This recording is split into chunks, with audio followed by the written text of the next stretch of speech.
A small boy in a navy clip-on bow tie went down on his knees beside the marble pillar by the south staircase of the Tutwiler Hotel ballroom at exactly 7:43 on a Friday evening in early March, and his small left hand reached, slowly, for the place at his throat where the breath had stopped coming in. He did not, in those first 3 seconds, cry out. He did not call for his father. He did not call for the woman he had, an hour earlier, watched walk across the lobby with a Navy coat check ticket pinned to her cardigan. He only, with the quiet bewilderment of a 5-year-old child whose throat has just begun to close, looked up at the high gilded ceiling of the Tutwiler ballroom and watched the small crystal chandelier above his head go softly, gently out of focus. Across the ballroom, 12 seconds later, behind the long mahogany coat check counter at the corner of the south foyer, a young woman in a soft navy cardigan and a plain cream cotton button-down blouse paused in the middle of hanging a guest's gray cashmere coat on a brass hanger. She had heard, in the soft, low hum of 300 Birmingham faces and the careful Schubert string quartet on the South Landing, the small wrong sound a hostess at a Knoxville charity supper had once told her was the sound a child makes when a peanut has just walked into the wrong room of his lungs. The young woman had been, 3 years earlier, the head pediatric emergency room nurse at St. Vincent's Hospital here in Birmingham. She knew in the small, careful place where a pediatric ER nurse keeps every wrong sound she has ever heard exactly what that sound was. She set the gray cashmere coat down very carefully on the counter. She unpinned the coat check ticket from her cardigan and laid it beside the coat. She walked out from behind the counter.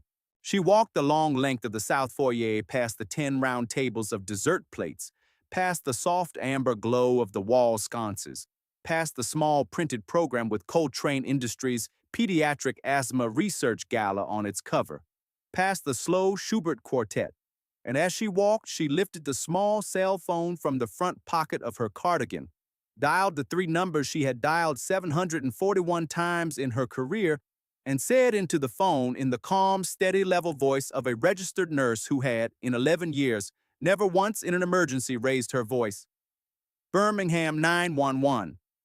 This is Naima Sutton, registered nurse, license 1-53486.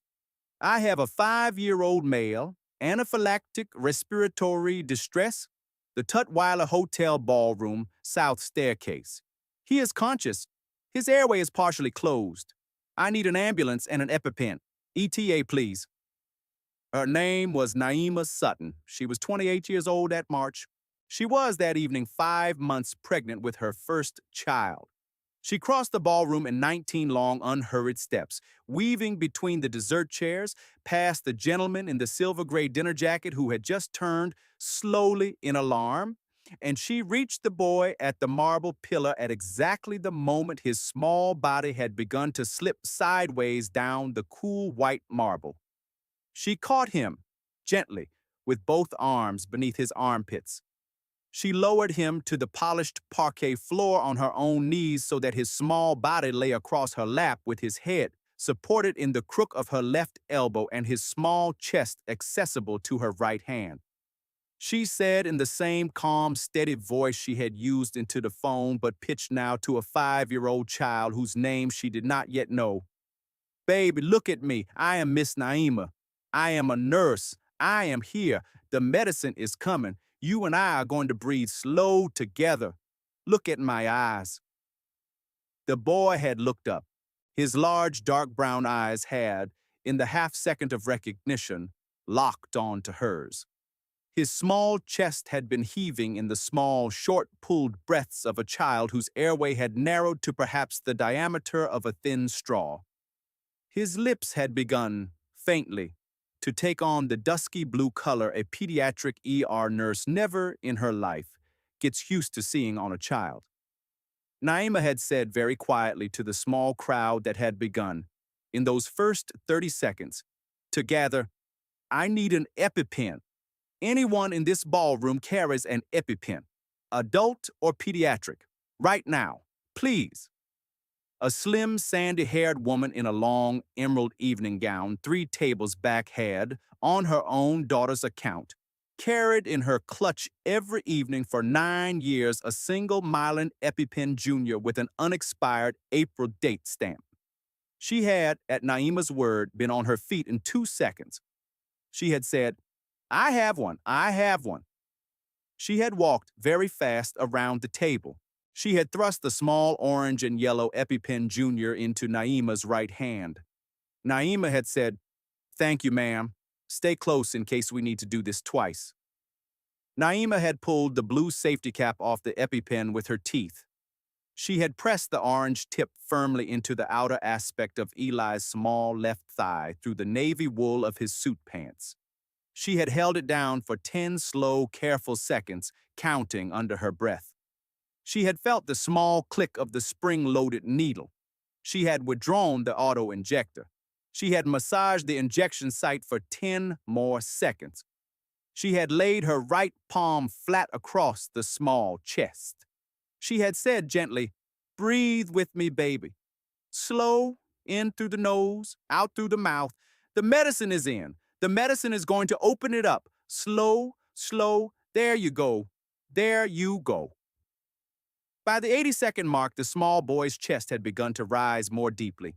By the 120th mark, the dusky blue had begun to fade from his lips. By the 170th mark, his small, wet eyes had filled, and the boy had said, in a thin, small whisper, "I am sorry, Miss Naima. I do not feel good." Naima had, at the small whisper, laughed once, very softly, the small, relieved laugh of a pediatric ER nurse who had, 3 minutes earlier, been afraid she was going to lose a patient on a Tutwiler Hotel ballroom floor. She had said, "Baby, you do not have one thing in this world to be sorry for. The Lord and Mama Coretta and Miss Naima are taking care of it.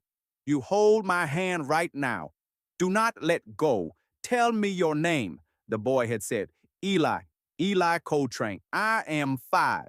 Naima had said, "Eli Coltrane, 5. Hold my hand. The ambulance is coming. We're going to ride together. Where is your daddy?" Eli had said very softly, "My daddy is in Atlanta. My daddy is the gala. My daddy is my daddy." Naima had said, "Baby, we will find your daddy. The ambulance is coming. Hold my hand." The Birmingham Fire and Rescue Ambulance had pulled up at the Tutwiler Hotel South Service entrance at 6 minutes and 4 seconds after Naima's 911 call. 2 paramedics in Navy uniforms, a tall, calm black gentleman of perhaps 40, named Mr. Roy Quentin, and his younger partner, a soft-faced young white woman of perhaps 26 named Miss Adelaide Chambliss, had wheeled in the small pediatric stretcher. They had taken Eli's vitals. They had administered a second dose of intramuscular epinephrine and a slow-push dose of intravenous diphenhydramine through a small 24-gauge angiocatheter Mr. Quentin had placed in Eli's small left antecubital vein with the quiet competence of a paramedic who had been placing pediatric IVs since George W. Bush had been the governor of Texas. Eli had by then been alert, oriented, breathing room air at 96% saturation, and quietly squeezing Naima's right hand with his own small fingers. Mr. Quentin had said to Naima, "Ma'am, are you family?" Naima had said, "Sir, I am a registered nurse. I am the bystander who delivered the first injection. I am not family. I am not on shift. I am a co-check temporary at the Tutwiler tonight. I will accompany the patient to the receiving facility if the family will permit it. The boy has, ma'am, asked me not to let go of his hand. I do not intend to let go." Mr. Quentin had said, "Ma'am, climb in. We will sort the family on the way. Children's of Alabama, ETA 12 minutes. Naima had said, "Sir, I would like, please, to take with me into the ambulance the small navy wool blazer this child was wearing when he came in. It is on the floor by the south staircase. He will, when he wakes in the bay, want a thing of his own near his small body. Please, Mr. Quentin. It will take 11 seconds. Mr. Quentin had said, "Ma'am, take it." Naima had walked, with the small, unhurried care of a 5-month pregnant pediatric ER nurse, the 16 feet to the south staircase, picked up the small navy wool blazer, folded it neatly across her left forearm, walked back to the gurney, and laid the blazer gently across Eli's small chest beneath the warm fleece blanket the paramedics had just secured. Eli, who had been dozing under the second dose of intravenous diphenhydramine, had, on feeling the small navy wool of his own jacket against his chest, opened his eyes for 1/2 second, given Naima a tiny, tired 5-year-old smile, and slipped back asleep. Mr. Phineas Roebuck, the kind, silver-haired Tutwiler night manager who had, 11 months earlier, given Naima the small folding stool behind the coat check counter, had reached the South Service entrance at the moment the gurney was being loaded into the ambulance. He had said, in his soft, careful, low voice, "Mrs. Sutton, please, go with the boy. The coat check is taken care of. Mrs. Patrice Lyle is on her way down from housekeeping to cover. I will, ma'am, not be deducting from your evening pay. I will, ma'am, also be calling Mother Coretta this minute. Go." Naima had said, "Mr. Roebuck, thank you, sir." Mr. Roebuck had laid his small, bony hand briefly on her shoulder. He had walked back inside. Naima had climbed into the back of the ambulance. Mr. Quentin had closed the doors. The ambulance had pulled out of the South Service entrance of the Tutwiler Hotel at exactly 7:58, 15 minutes after a 5-year-old boy named Eli Coltrane had gone down on his knees beside a marble pillar in a navy clip-on bow tie. The ambulance had moved south on 20th Street, west on 6th Avenue South, and had pulled into the emergency drive of Children's of Alabama Hospital at 8:10. Naima had, in the back of the ambulance for those 12 minutes, with the small, steady patience of a pediatric ER nurse who had spent 11 years in a moving vehicle holding pediatric patients' hands, kept her right thumb on the small pulse point on the underside of Eli's small left wrist. She had, every 2 minutes, called the rate aloud to Miss Adelaide Chambliss in the front for the chart. 88, 86, 84, 82. The small heart had been settling. The small body had been finding its way back. 3 years and 4 months earlier, Naima Sutton had been a $35,000 a year staff nurse at the Pediatric Emergency Department of St. Vincent's Hospital, the old Catholic teaching hospital on 8th Avenue South in Birmingham, where she had worked since she had been 22 years old. She had, by 25, been promoted to charge nurse. She had, by 26, been promoted to pediatric ER assistant clinical nurse manager. She had, by 27, completed at the University of Alabama at Birmingham an evening Master's of Science in Nursing Administration. She had, by 27, been the head pediatric emergency room nurse at St. Vincent's, the youngest pediatric ER head nurse the hospital had appointed in 52 years, and the first African-American head pediatric ER nurse the hospital had ever appointed. She had, as the head pediatric ER nurse at St. Vincent's, been responsible for, among many other things, the small monthly billing audit of the pediatric ER department's Medicare and Alabama Medicaid reimbursement codes. She had begun in February of the year before to notice on the audit reports a small, persistent pattern.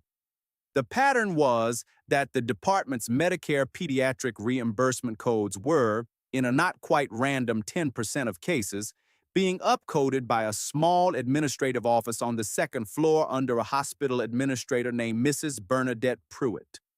The upcoding was not large in any single case.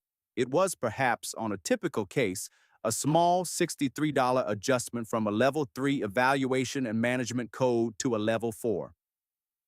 Across the pediatric ER's roughly 9,000 annual Medicare billable visits, however, the small $63 adjustments added up in a fiscal year to roughly $250,000 of overbilling against the federal Medicare program.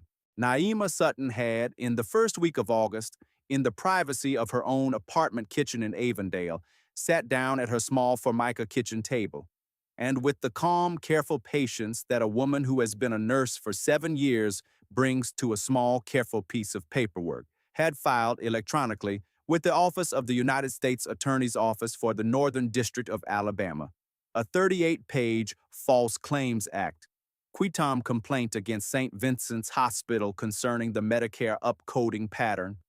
She had spent in the 4 weeks before that filing 11 late evenings at that same kitchen table assembling, in a small spreadsheet of her own design, the case-by-case reconciliation of 143 pediatric visit codes against the hospital's submitted Medicare reimbursement codes for a calendar quarter. The reconciliation spreadsheet, when complete, had run to 41 printed pages. She had attached it to the complaint as Exhibit A. She had attached as Exhibit B 11 internal email screenshots from the hospital's billing system administrative interface, all of which she had captured during her own properly credentialed evening reviews of pediatric cases.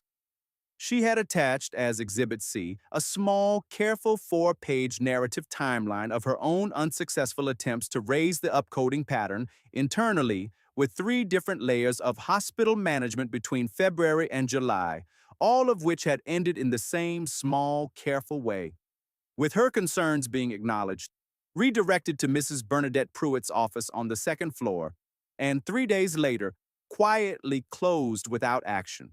She had, on the night of the filing, after she had pressed the final electronic submission button at 11:04 in the evening, walked out to the small front porch of the Avondale apartment, sat on the 2nd step in her cotton bathrobe, and had said, into the warm August night air of Birmingham, only the 7 words her grandmother in Selma had taught her on the day of her 10th birthday. She had said, "Lord, the truth, take it from here." She had gone back inside. She had slept that night for 9 hours. The complaint had been filed under seal. Federal investigators had spent the following 4 months very quietly, very carefully examining the hospital's billing records. In the 3rd week of December, the United States Attorney's Office had presented to St. Vincent's General Counsel a small, careful internal settlement letter. St. Vincent's had, 2 weeks later, paid to the federal government a $1,800,000 administrative settlement. St. Vincent's had, on the same Wednesday afternoon, terminated the employment of Mrs. Bernadette Pruitt for cause. The federal investigation had not yet, at that date, made public the identity of the quitom relator. The relator's identity had been protected under the federal whistleblower statutes by the seal. The seal had not, however, protected Naima Sutton's job.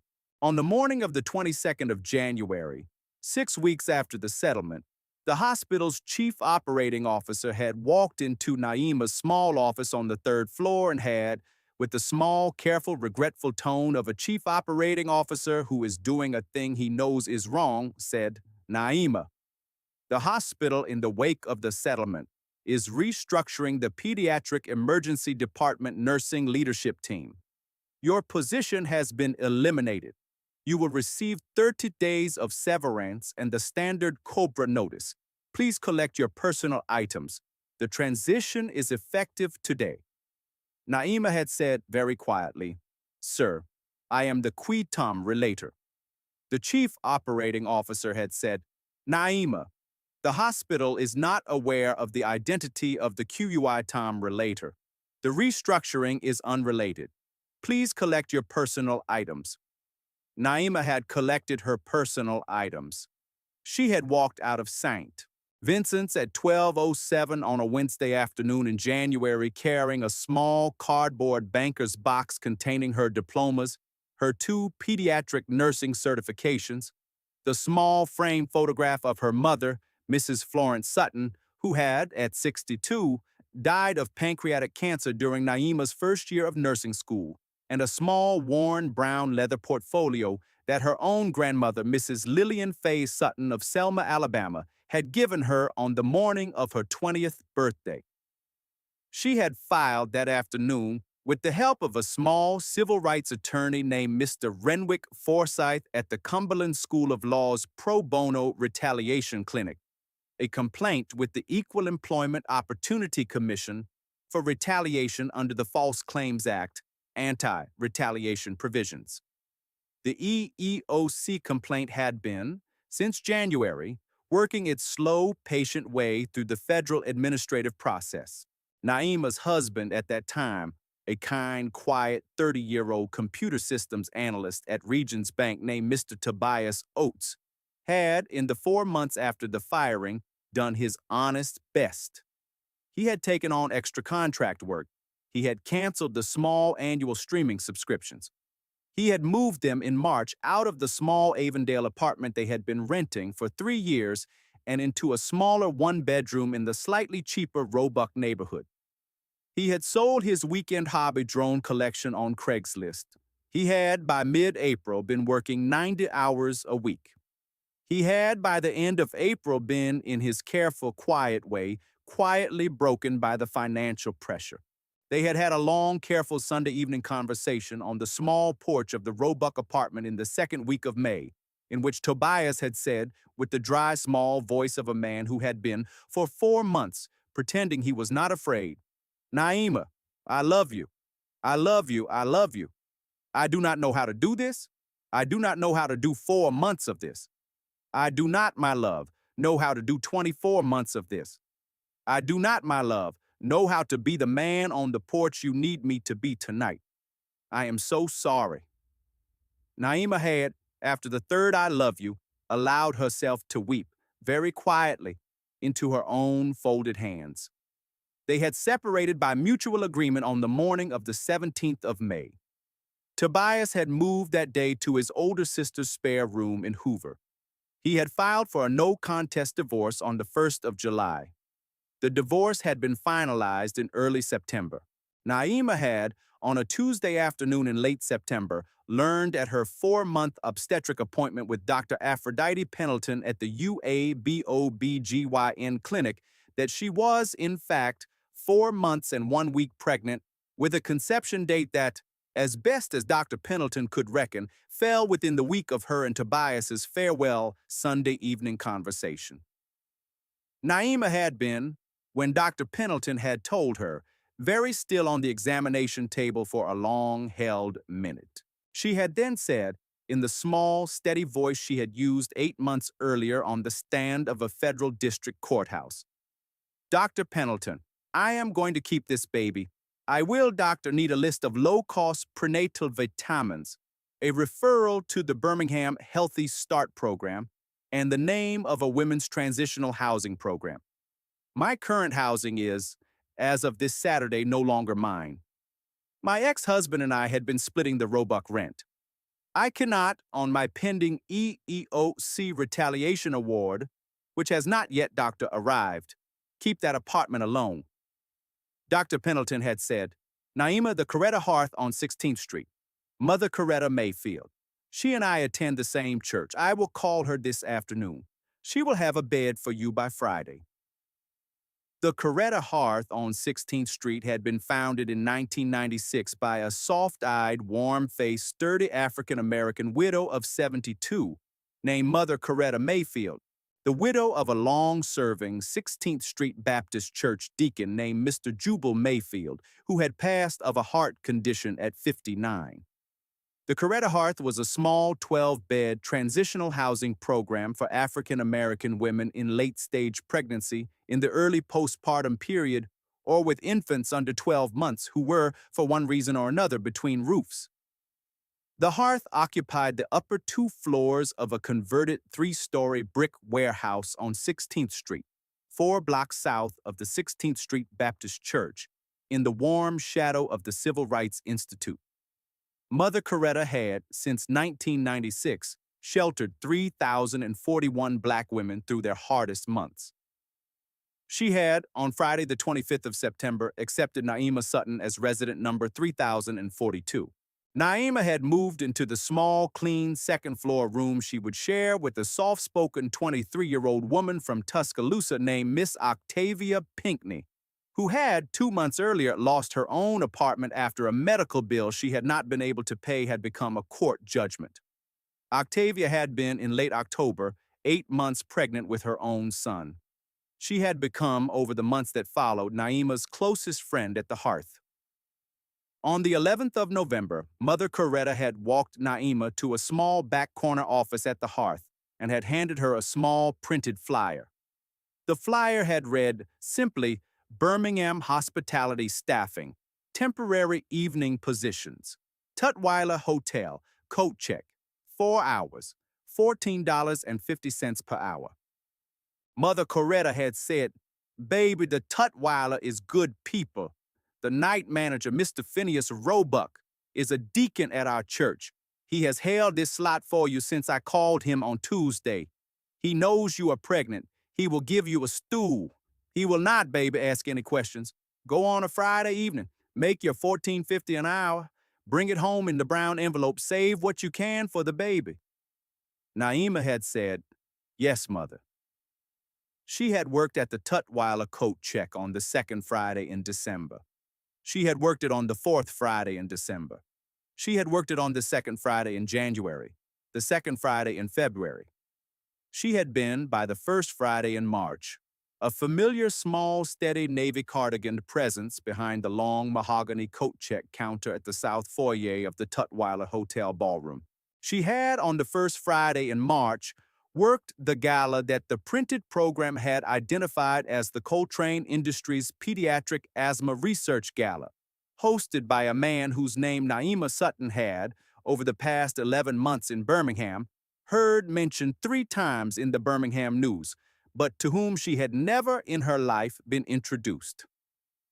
Mr. Israel Coltrane, the host of the gala that Friday evening, had been in Atlanta at the time of his son's collapse. He had been at the Atlanta Hartsfield International Airport, at the Delta Sky Club at Concourse C, finishing the last hour of a late afternoon investor briefing for the Coltrane Industries Pediatric Asthma Research Foundation, when his cellular phone had begun to ring at 7:46 in the evening with an incoming call from Birmingham Emergency Dispatch. He had taken the call. He had, in the next 45 seconds, walked out of the Sky Club down Concourse C to the Delta Priority Gate and had requested, on the basis of a family medical emergency, an immediate seat on the next flight to Birmingham.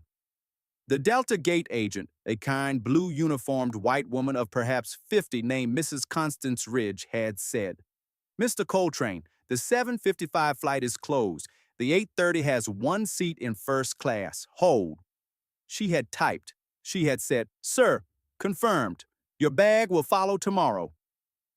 Mr. Israel Coltrane had been that evening 35 years old. He had been the only son of the late Mr. Henrik Coltrane, the founder of Coltrane Industries, an Alabama-based steel and energy holding company headquartered in Birmingham, whose principal asset had been, since 1953, an integrated regional steel mill in Bessemer, and whose secondary holdings had included a small but profitable Alabama natural gas pipeline operation, 2 coal bed methane fields in West Virginia, and a 5% minority ownership stake in the city's regional railroad concern. Mr. Henrik Coltrane had passed 3 years earlier of a stroke at the age of 61. His widow, Mrs. Penelope Coltrane, had retreated quietly to the Coltrane family's Highland Avenue Colonial in Birmingham. Mr. Israel Coltrane had, at 32, become the company's chief executive officer and majority owner. He had, 2 years before that, lost his own young wife, Mrs. Camille Coltrane, a kind, quiet, pediatric occupational therapist of 29, to a sudden cerebral aneurysm on a Sunday afternoon at the family's Highland Avenue house, while she had been reading on the front porch with their then 2-year-old son, Eli. Camille had been, when Israel had reached her, already gone. Eli had been, since the age of 2, raised by his father with the loving full-time help of the family's longtime housekeeper, Mrs. Callista Wellborn, and with the careful, steady presence of Israel's own sister, Mrs. Saoirse Coltrane Glanville, an architectural historian at the University of Alabama at Birmingham, who lived 2 blocks away. Mr. Israel Coltrane had, in the 3 years since his father's death and the 2 years since his wife's, worn the small, careful watchfulness of a 35-year-old man who had, in his short life, carried 2 of the largest griefs a man in his 30s carries. He had been, in the months that mattered, a steady, patient, careful father. He had been, in the months that mattered, a steady, patient, careful chief executive. He had been, in the months that did not matter, often very lonely. On the evening of the gala, Israel had not been the first person of the Coltrane party to reach his son in Birmingham. His sister Saoirse had reached the Tutwiler ballroom at 8:04, 4 minutes after Naima Sutton's ambulance had pulled out of the South Service entrance. She had ridden in the back seat of the family Suburban behind their longtime driver, Mr. Lemuel Hartwell, the 11 minutes from her own house to the Tutwiler. She had then ridden in the same Suburban with Mr. Hartwell the 7 minutes to the emergency department at Children's of Alabama, where Eli had been wheeled by then into the pediatric resuscitation bay. Naima Sutton had, by Saoirse's arrival, been quietly seated on a plastic chair in the small family waiting area outside the resuscitation bay, with Mother Coretta on her lap calling her cell phone every 9 minutes.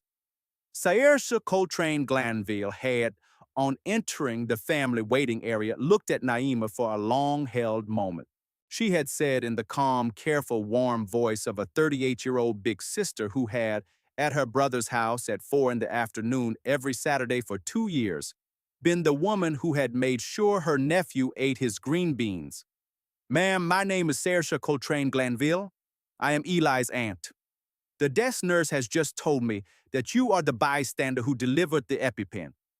I have been told, ma'am, that without you in the ballroom tonight, my nephew would not, this hour, be alive. I do not, ma'am, in this very moment have the ability to thank you in the manner I will. In some other moment, thank you. May I instead sit beside you for a few minutes?" Naima had said, "Of course, Miss Coltrane." Saoirse had sat. She had taken Naima's right hand gently in her own gloved one.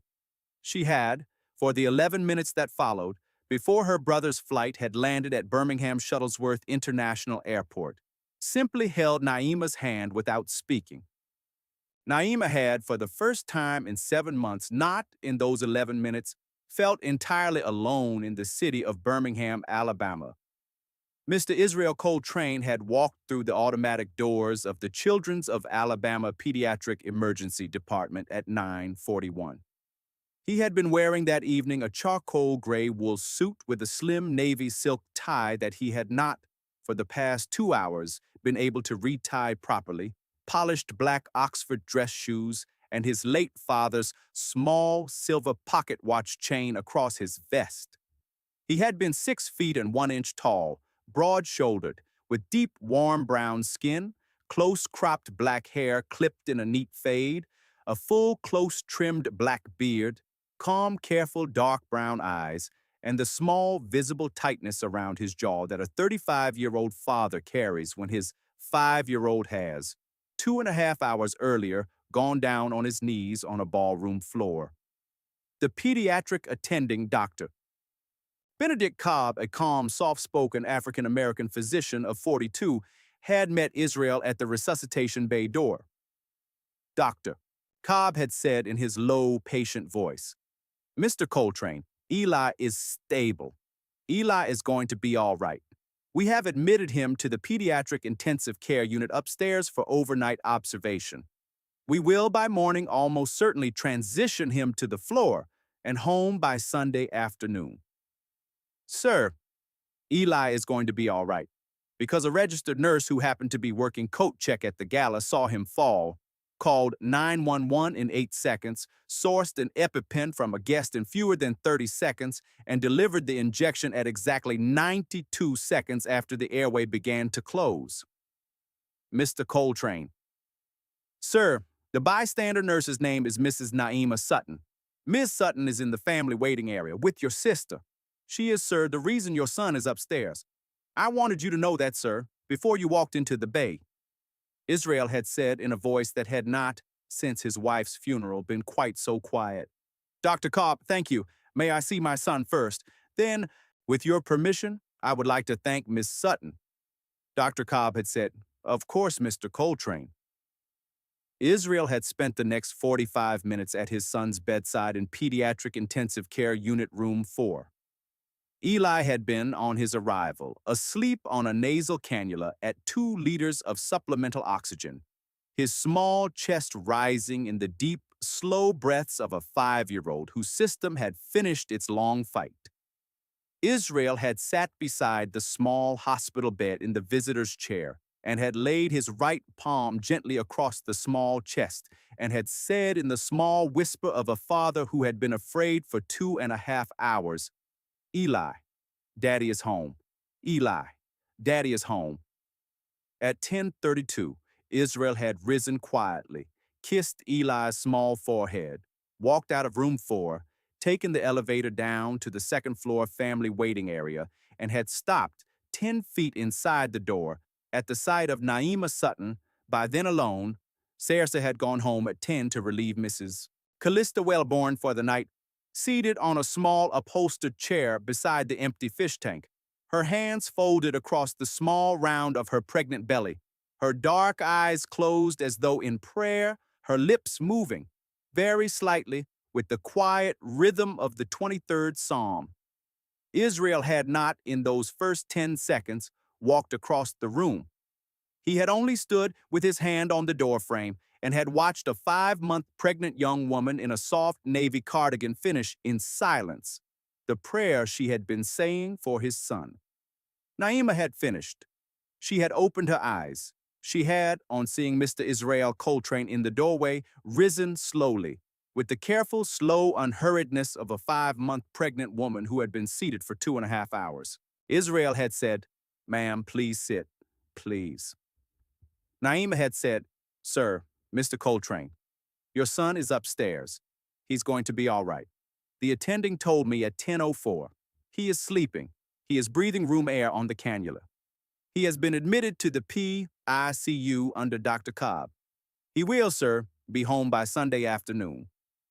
Israel had said, "Ma'am, Mrs. Sutton, may I sit?" Naima had said, "Sir, of course." He had taken the upholstered chair across from her. He had sat. He had laid his hands quietly on his knees. He had, for the length of perhaps 4 held breaths, simply looked at her. He had said, "Mrs. Sutton, I have, on the way over from the airport, learned by phone the small, careful summary of your evening. Dr. Cobb gave me the medical version. The Tutwiler night manager, Mr. Phineas Roebuck, gave me the staffing version. My sister Saoirse gave me the family waiting area version. Mr. Quentin of Birmingham Fire and Rescue, who was kind enough to take my call from the Suburban, gave me the ambulance version. I have been told 4 versions of the same story. Each version ends with you. I have, ma'am, since my wife passed 2 years ago, lived in a small, careful private terror that, on some Friday evening I had not foreseen, I would lose the second of the 2 people that this world had given me to love.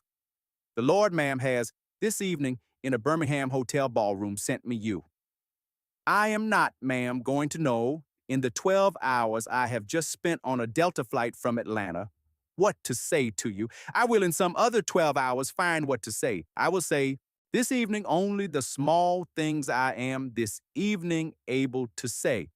Mrs. Sutton, I owe you my son's life. The Coltrane family, ma'am, is going to be a family that for the rest of your life knows the order of your name. May I have your address, your telephone, and the name of the Women's Transitional Housing Program at which you currently reside? Mother Coretta Mayfield, I take it, is the director." Naima had said, "Mr. Coltrane?"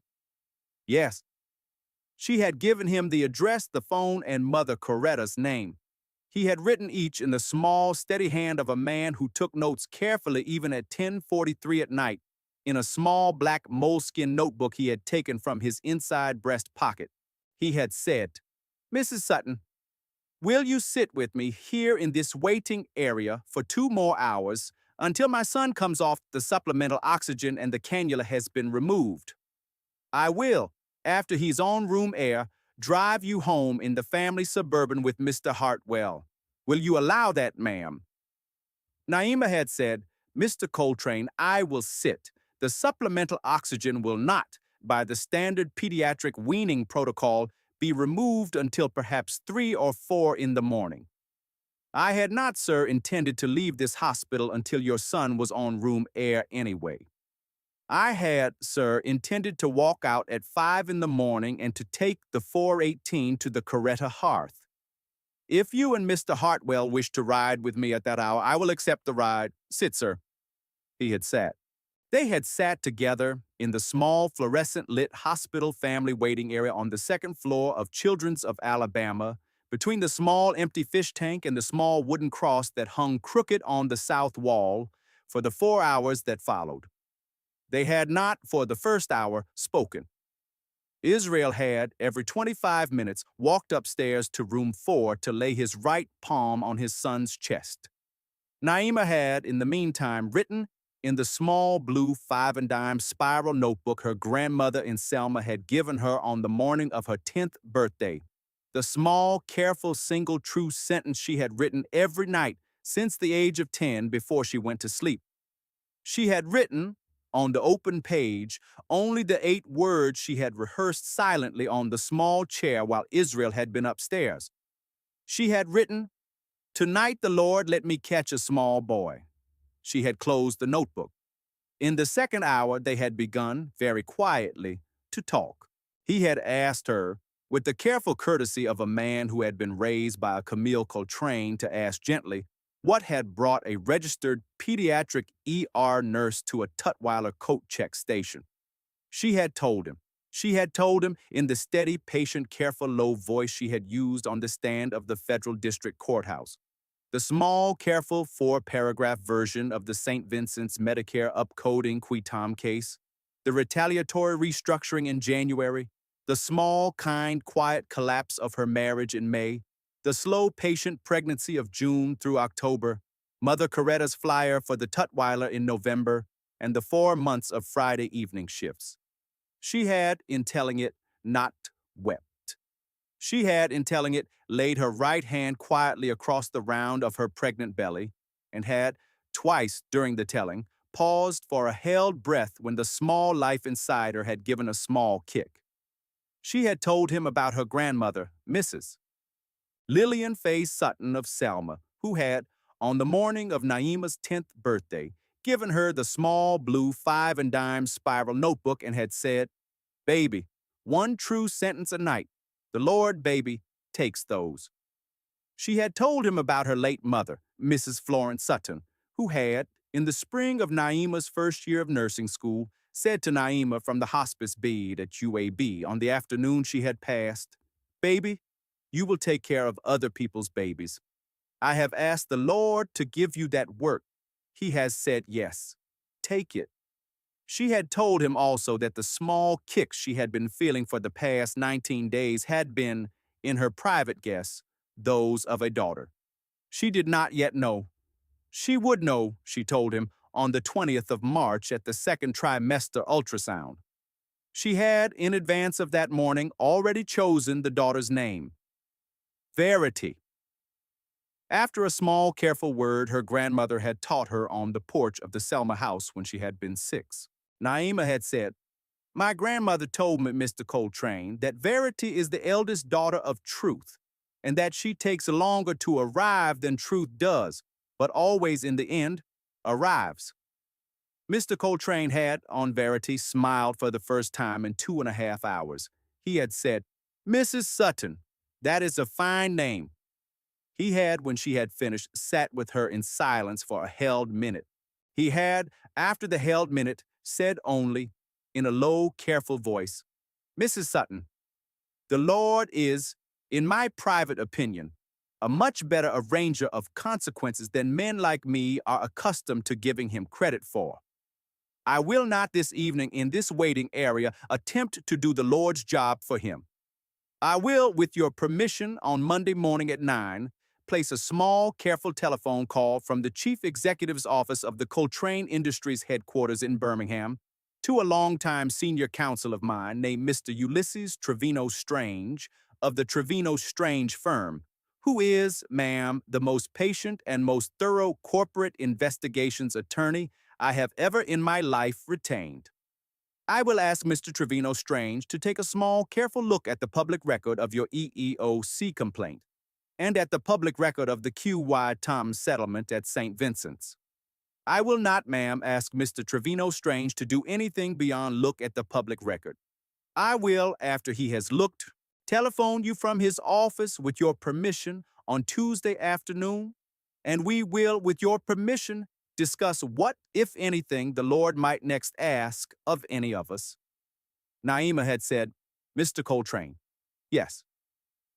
In the third hour, between 2:30 and 3:30 in the morning, Mr. Coltrane had walked, with great unhurried care, the 4 blocks across to the small 24-hour deli on Highland Avenue and had returned with a small white paper bag containing a fresh wheat bread turkey and Swiss sandwich, a small cup of warm tomato soup in a wax paper cup, a small bottle of cold chocolate milk, and a small folded white linen napkin.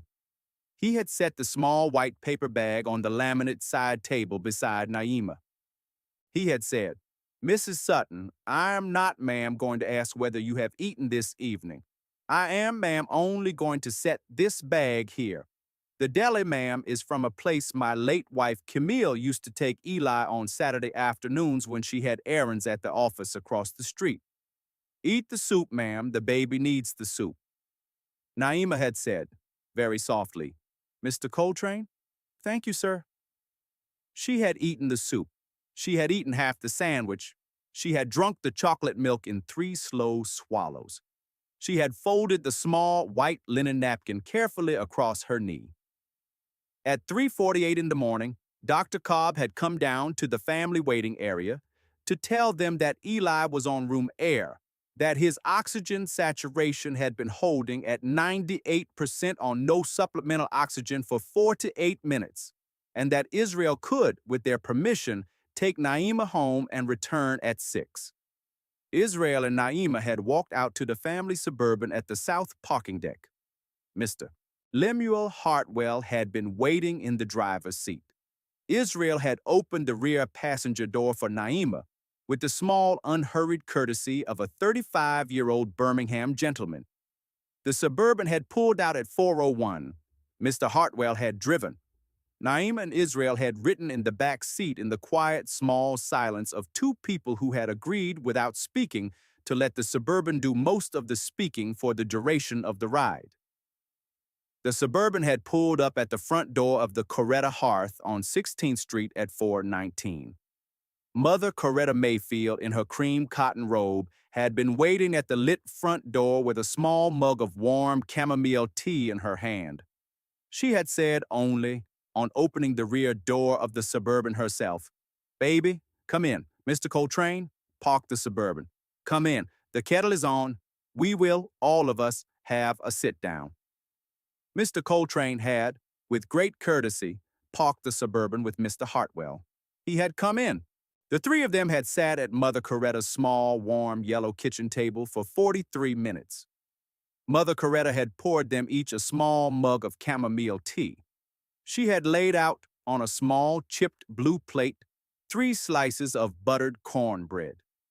Mr. Coltrane had, in those 43 minutes, eaten 1 slice of buttered cornbread, drunk 1 mug of chamomile tea, and listened very carefully while Mother Coretta had told him, with the quiet pride of a 72-year-old church mother who had been waiting 26 years for the right Friday morning to have this exact conversation, that the young woman seated across the table from him had been, since September, the steadiest, most prayerful, most hard-working resident the Coretta Hearth had housed in 26 years. Mr.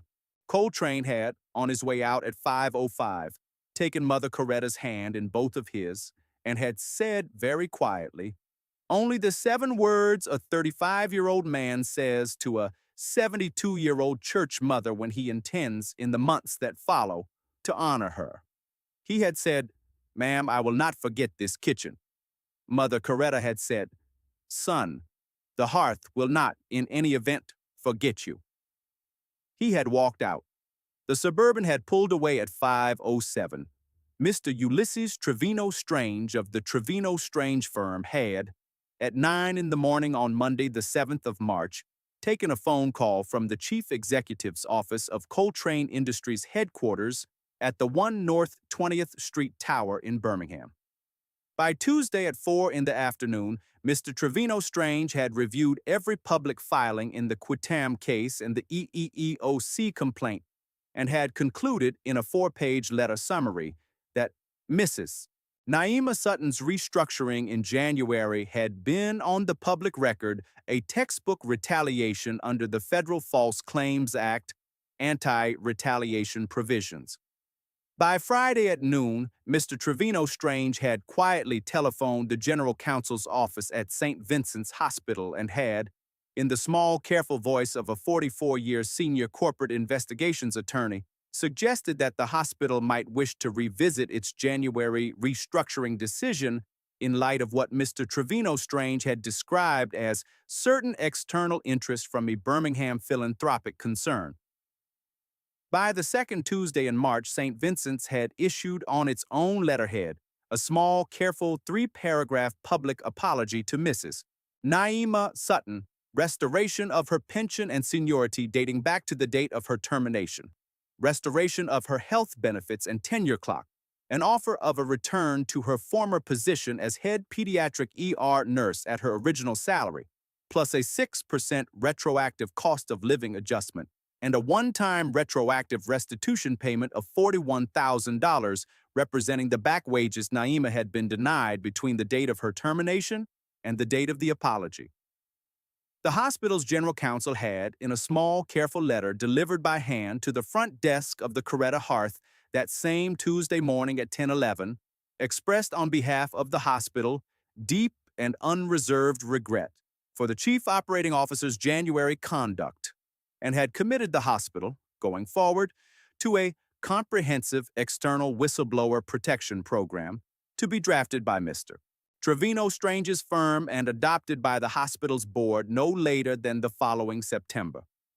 The letter had been signed by the hospital's chief executive officer, the hospital's board chairman, and the hospital's chief operating officer, who had also, on the same Tuesday afternoon, accepted his own resignation effective at the end of the calendar month. The Birmingham News had carried on the following Wednesday's front page below the fold a small 4-paragraph item under the small headline, St. Vincent's apologizes to pediatric ER whistleblower, restores position.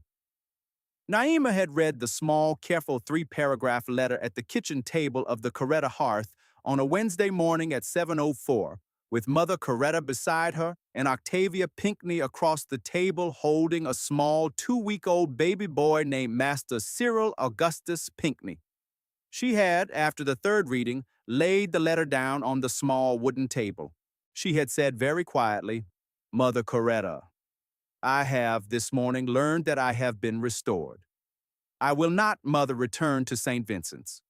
I will, Mother, write a small thank you but no thank you letter to the General Counsel by Friday. I am, Mother, going to stay here at the hearth until the baby comes. I am going to, after the baby, find the place the Lord intends for me to do my work. I am, Mother, not yet sure what that place is. The Lord, Mother, has not yet this morning told me." Mother Coretta had said, "Baby, the Lord, in my experience, tells you on a Tuesday afternoon." The Lord had, in fact, told her on the Tuesday afternoon that followed. Mr. Israel Coltrane, who had been, since the Friday of the gala, telephoning the front desk of the Coretta Hearth every Tuesday and Friday afternoon at 2 o'clock with a small, careful 5-minute conversation with Mrs. Sutton, had on the 8th Tuesday afternoon said, "Mrs. Sutton, Coltrane Industries is, on the 1st of next month, opening a new $4 million pediatric pulmonary clinic on the 3rd floor of the Children's of Alabama campus. The clinic will be funded by my late wife Camille's foundation. The clinic will treat, every year, roughly 3,000 low-income pediatric asthma patients in the Jefferson and Shelby counties. The clinic does not yet have a director of nursing. The clinic, ma'am, would like, with your permission, to offer you that position. The salary is $98,000. The benefits are full and immediate. Mrs. Sutton, the clinic will be named, with your permission, the Camille Coltrane Pediatric Pulmonary Clinic. The director of nursing will, in the small bronze plaque on the front door, be named Mrs. Naima Sutton, RN, MSN. May I send Mr. Hartwell with the formal offer letter to the Hearth at 4 this afternoon? Naima had, after a held breath, said, Mr. Coltrane, yes. She had, that afternoon at 4:09, signed the offer letter at Mother Coretta's small kitchen table. She had begun on the 1st of April as the founding director of nursing of the Camille Coltrane Pediatric Pulmonary Clinic on the 3rd floor of Children's of Alabama. She had hired, in her first 6 weeks, a careful patient experienced staff of 8 pediatric nurses, 4 respiratory therapists, 2 clinical social workers, and a soft-eyed, warm-faced patient services coordinator from Selma named Mrs. Halcyon Crew. She had instituted, on the day the clinic opened, 3 small, careful programs that would, in the years that followed, become the small, careful trademarks of a Camille Coltrane pediatric pulmonary patient visit. First, every patient under 12 who walked through the front doors had received, on arrival, a small, folded yellow handkerchief with 3 small embroidered violets at the corner, made for the clinic by a small circle of church ladies at the 16th Street Baptist Church under Mother Coretta's quiet direction. Second, every parent who needed an EpiPen prescription had been sent home with 2 prescriptions, free of charge, paid out of the clinic's benevolence fund, with a careful printed wallet card showing the proper administration technique. Third, on the small bronze plaque beside the front door, beneath the Camille Coltrane name, Naima had asked Mr. Israel Coltrane to add, in small italic script, the 8 words she had written on the night of the gala. He had agreed.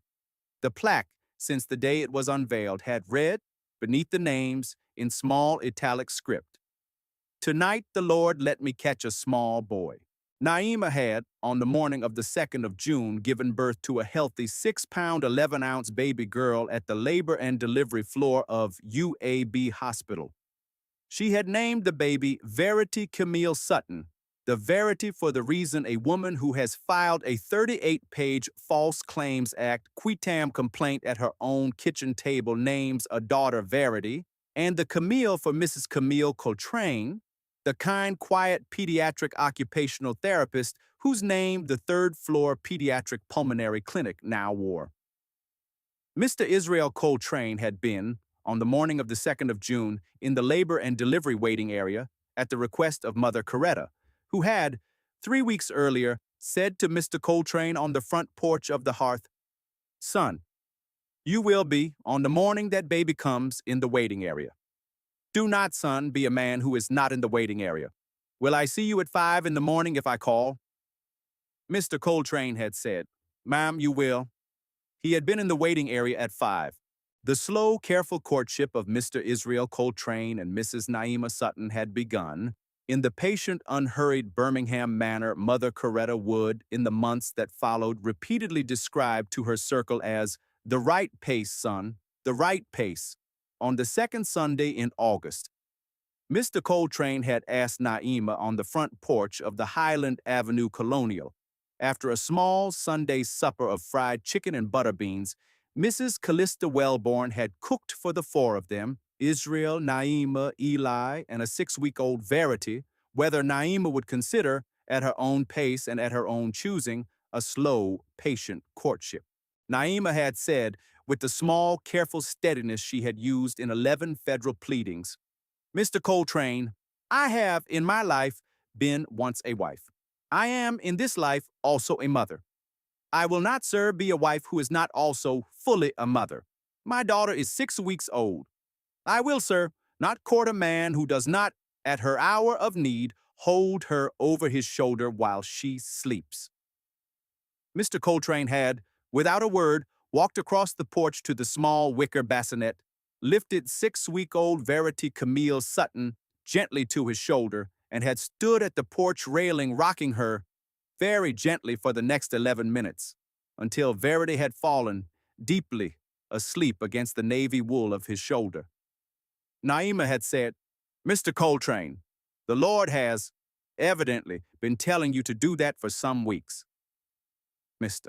Coltrane had said, Mrs. Sutton, the Lord has been telling me to do that since the 2nd of June at 5:11 in the morning. I have been waiting for the porch. They had courted slowly for the 14 months that followed. Eli had become, in those months, Verity's quiet, patient 5-year-old big brother who had, after every Sunday supper, sat on the small braided rug in the front parlor and had read aloud to Verity from a small green hardcover edition of Beatrix Potter's Tale of Peter Rabbit. Mr. Coltrane had, in those months, become the small, careful, steady presence at the back porch of the Coretta hearth on Tuesday evenings, where he had sat on the long wooden bench beside Mother Coretta and the residents and had quietly listened without interrupting to whatever the residents had had to say. In the 3rd month, Mr. Coltrane had asked Naima on the front porch of the Highland Avenue Colonial after a Saturday morning pancake breakfast Mrs. Callista Wellborn had cooked for the 4 of them, whether she would consent to walk with him through the small upstairs sitting room of the Colonial in which his late wife Camille's books were still arranged on the shelves exactly the way Camille had left them. He had said, with the small, steady patience of a man who had been waiting 2 years for the right woman to invite into that room, Mrs. Sutton, the room has, since the 2nd of June 2 years ago, not been entered by anyone except myself, my sister, and Mrs. Wellborn for the dust. I would like, ma'am, with your permission, to invite you into it. I do not, ma'am, intend to ask you to remove anything from it. I intend, ma'am, to introduce you to the woman who, in some other ordering of events would, this Saturday morning, have been the woman I would have asked to walk through it with you. Naima had said, Mr. Coltrane, I would be honored to walk through the room. Lead, sir. He had led. Naima had spent 43 minutes in the small upstairs sitting room. Camille's books had been mostly Mary Oliver poetry, mostly James Baldwin essays, and a careful row of Toni Morrison hardcovers along the top shelf. There had been, on the small writing desk, a half-finished hand-knit baby blanket Camille had been making 2 years ago for an expected friend's baby Camille had not lived to meet. Naima had, after a long-held minute looking at the half-finished blanket, said, very quietly, Mr. Coltrane, may I, with your permission, take this small, unfinished blanket and finish it on my own time on the kind of careful, slow Tuesday afternoons I have, this year, learned how to take. I will, sir, finish it for the friend Camille had intended it for. If you will, sir, give me her friend's name. Mr. Coltrane had stood for a long-held moment looking at the blanket. He had, after the long minute, said only, Mrs. Sutton, the friend's name is Mrs. Hadassah Vinson. Camille and Hadassah were childhood friends. The expected baby was a girl named Galilee. Galilee is today 2 years old. She has not, since her birth, had her grandmother's blanket. Naima had said, Mr. Coltrane, Galilee will, by the 2nd Sunday in October, have it. She had, on the 2nd Sunday in October, finished the small, soft, yellow knit blanket and had carried it with Mr. Coltrane and Eli to the home of Mrs. Hadassah Vinson on Caldwell Avenue. Mrs. Vinson had wept on her own front porch for 10 unhurried minutes. She had pressed the small blanket against her cheek. She had, on coming back to herself, embraced Naima for a long, quiet half-minute. In the 7th month, Naima had taken Mr. Coltrane and Eli on a careful Sunday afternoon in late June to the small Selma house on Lapsley Street, where Naima's grandmother, Mrs. Lillian Fay Sutton, by then 91 years old and still living in her own house with the help of a soft-eyed weekday companion named Mrs. Bethany Carmichael, had been waiting in the front parlor with a small, chipped blue plate of warm cornbread and a glass pitcher of cold sweet tea. Mrs. Sutton had, on Mr. Coltrane seating himself at her front parlor table, looked at him for a long, careful minute, and had said, Son, my granddaughter, in my judgment, has had, in her short life, 2 losses. Her mother in 1998 of pancreatic, and her own self in 2022, when the small, careful man at Regent's Bank could not keep up with her. I will not, son, watch a third loss. I am, son, 91 years old. I will, son, ask you carefully. Are you on the evidence of this Sunday afternoon? The third loss. Mr. Coltrane had said, very simply, "Ma'am, no, ma'am, I am not. I will, ma'am, on the evidence of any Sunday afternoon you wish to test, not be the third loss." Mrs. Sutton had said, "Son, pass the cornbread." Mother Coretta had, by the 8th month, said to Naima at her own kitchen table, "Baby, I would marry that man myself. Let us go ahead. The Lord has said yes." Mrs. Naima Sutton and Mr. Israel Coltrane were married on a Saturday morning in mid-September at the 16th Street Baptist Church in Birmingham, 4 blocks north of the Coretta Hearth, in front of 106 guests. The Reverend Dr. Hosea Stillwell, the long-serving senior pastor at 16th Street, had officiated. Mother Coretta Mayfield had walked Mrs. Naima Sutton down the aisle on her own arm because Naima's father had died of a heart condition in 1993 when Naima had been 8 years old, and Mother Coretta had said 3 months earlier, "Baby, I am on that morning going to walk with you. Do not, baby, argue." Eli Coltrane, by then 6.5, had, in a miniature charcoal gray wool suit and a small navy clip-on bow tie that he had himself selected, been the ring bearer. Verity Camille Sutton, by then 15 months old, had ridden in Mrs. Sayre Coltrane Glanville's gentle arms as the flower girl, and had, at the chancel, leaned very seriously off her aunt's hip, and had handed Naima a small white gardenia from the small woven basket Sarsa had carried. The Reverend Dr. Hosea Stillwell had said every one of the words.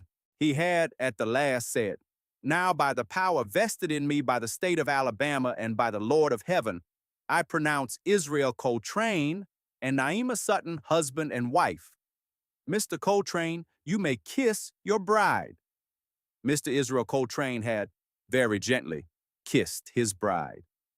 The small choir of 16th Street had, at the kiss, broken into a slow, soft Mahalia Jackson recessional that Mother Coretta had, in the small, careful corner of the rehearsal 4 nights earlier, requested for exactly this moment. Mr. Israel Coltrane and Mrs. Naima Coltrane were married for 26 years.